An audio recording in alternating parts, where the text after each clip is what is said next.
Hello dear students. अभी हम कर रहे हैं 7th क्लास के लिए elements math chapter number 9 pairs of lines and transversals exercise 9.1 और इसका क्वेश्चन नंबर हम कर रहे हैं 14th। क्वेश्चन नंबर 14th में क्या है वो देखिए। इन द एडजॉइनिंग फिगर्स आपको एक फिगर दी हुई है। इस फिगर के अंदर आपको मिला हुआ है जो ये वाला एंगल है ये है 75 डिग्री और जो ये वाला एंगल है ये है 60 डिग्री। एंगल 1 60 डिग्री एंड ये दिस वन एंगल 2, यहाँ पर एंगल 2 है जो कि आपको मिला हुआ है 75 डिग्री। क्लियर है। और आपको क्या मिला हुआ है, L and M are intersected by the transversal P। L ये वाली और M ये वाली, ये दो लाइनें हैं जो कि एक ट्रांसवर्सल P के द्वारा, जो ये P लिखा हुआ है और लाइन ये वाली है, इस P के द्वारा ये दोनों की दोनों लाइनें कटती है। ट्रांसवर्सल वो लाइन होती है जो कि कोई दो लाइनों को दो अलग अलग पॉइंटों पर काटे।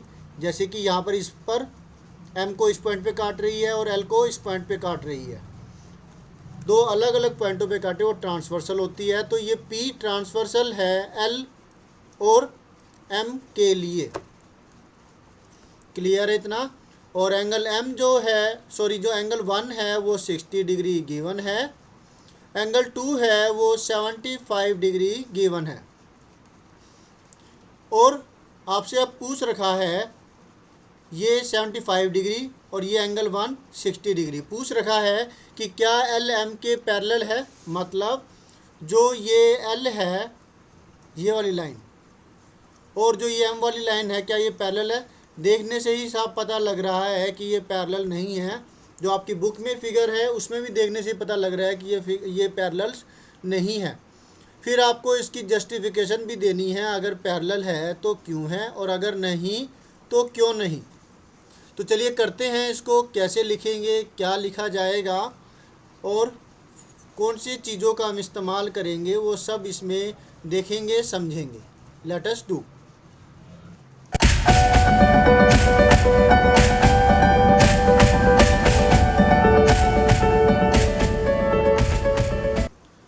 अब ये देखिए, जब दो लाइनें आपस में इस प्रकार से काट रही हो तो जो ये दो एंगल होते हैं, जो ये वाला एंगल है और जो ये वाला एंगल है, ये दोनों के दोनों एंगल्स बराबर होते हैं। और ऐसा क्यों होता है, वर्टिकल अपोजिट एंगल्स।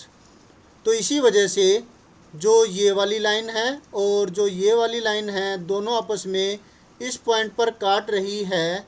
तो जो ये एंगल नंबर 3 है, जो एंगल नंबर 1 है, ये दोनों बराबर होंगे, बिल्कुल ऐसे ही जैसे कि ये दोनों एंगल्स बराबर है। इसका मतलब हुआ कि अगर ये 60 डिग्री है ये एंगल 1, तो एंगल 3 भी 60 डिग्री होगा। क्लियर है इतना। गुड।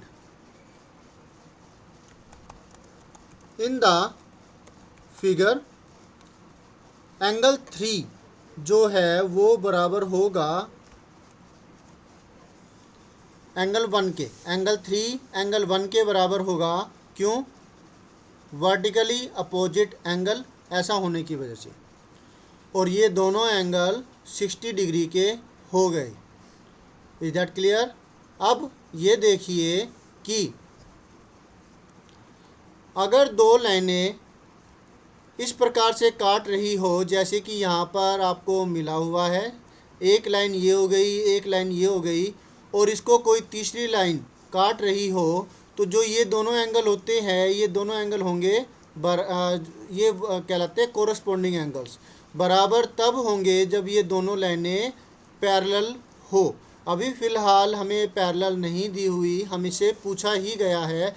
इतना तो तय है कि ये दोनों एंगल्स कोरस्पॉन्डिंग होते हैं। क्लियर है। अब आप लिखेंगे बिकॉज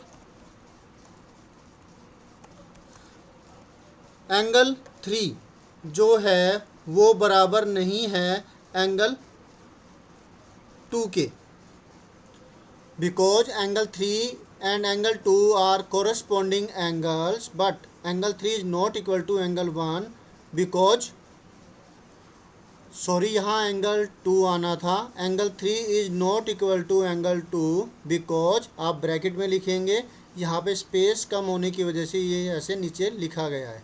या तो इसको आप इतना लिखने के बाद आप, क्योंकि एंगल 3 60 डिग्री के बराबर है और एंगल 2 75 डिग्री के बराबर है और ये दोनों एंगल्स बराबर नहीं है, क्लियर है।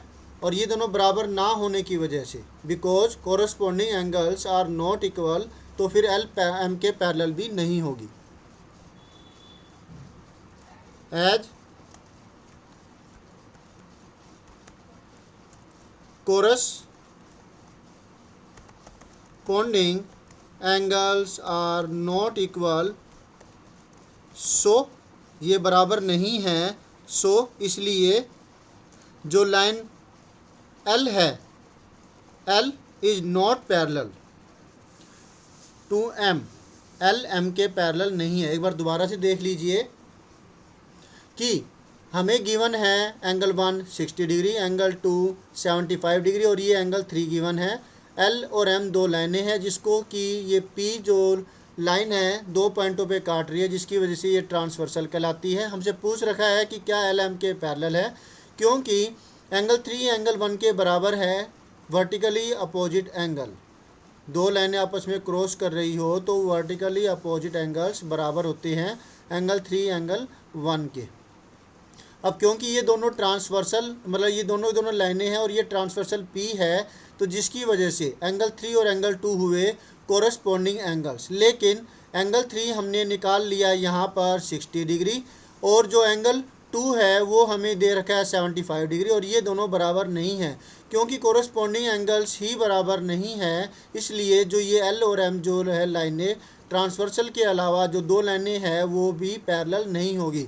अगर ये दोनों एंगल्स इक्वल होते हैं तो ये जो दोनों लाइनें हैं ये पैरेलल होती है, और यही इसका अपोजिट भी होता है। अगर ये दोनों लाइनें पैरेलल हो तो फिर ये दोनों एंगल्स इक्वल होंगे, क्योंकि ये दोनों एंगल्स कोरस्पॉन्डिंग है। फिलहाल हम इस्तेमाल ये करेंगे कि कोरस्पॉन्डिंग एंगल्स बराबर नहीं हैं, जिसकी वजह से L और M जो है पैरेलल नहीं होगी। होप सो आपको अच्छे से समझ में आ गया होगा। तो मिलते हैं नेक्स्ट वीडियो में, जिसमें हम करेंगे इसी तरीके के जो सॉल्यूशंस है।